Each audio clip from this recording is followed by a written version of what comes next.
यह कहानी एक सत्य घटना पर आधारित है। मेरा नाम सुंदरलाल त्रिपाठी है। मैं एक ज़माने में साड़ी की दुकान पर काम करता था, लेकिन आज निवृत्त जीवन बिता रहा हूँ। मेरे 2 बेटे हैं, वहीं खर्चा संभालते हैं। बचपन से ही मुझे खेल कूद का बड़ा शौक था, इसीलिए जवानी के दिनों में भी गली के बच्चों साथ बच्चा बनकर कभी क्रिकेट तो कभी गुल्ली डंडा खेलता रहता था। आज मैं उस खौफनाक घटना की बात बताने जा रहा हूँ, जिसके कारण कई बच्चों की अकाल मृत्यु हुई है।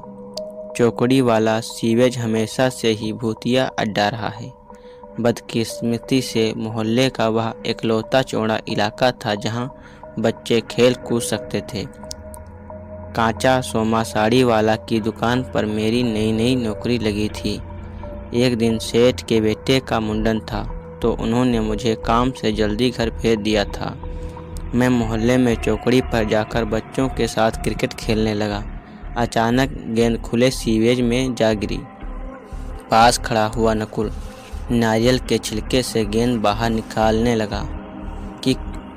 की कोशिश कर रहा था। तभी उस गटर में तेज हलचल मची। नकुल बड़ी तेजी से वहां से दूर हट गया। सारे बच्चे मस्ती में थे।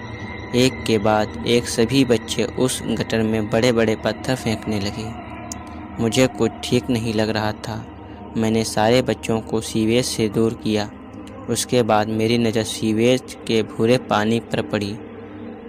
तभी मुझे ऐसा लगा कि पानी के भीतर एक पीली आँखों वाली विकृत आकृति छुपी थी और वहाँ से सिर फाड़ देने वाली बदबू आ रही थी।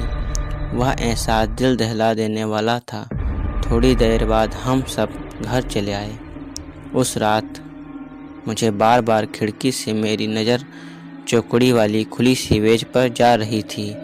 अंधेरी रात में मैंने देखा उस गटर के पानी में खलबली मचने लगी। एक साया सीवेज के ऊपर नाच रहा था। उस भयानक नज़ारे से मेरे पैर कांपने लगे। कुछ देर बाद मुझे वहाँ नकुल दिखा। मैंने उसी वक्त जोर से चीख मारी। नकुल ने मेरी ओर मुड़ा, लेकिन वहाँ काला साया नकुल को सीवेज की ओर घसीटने लगा। कहानी अभी खत्म नहीं हुई है। पार्ट 2 का इंतज़ार करें। जय श्री राम।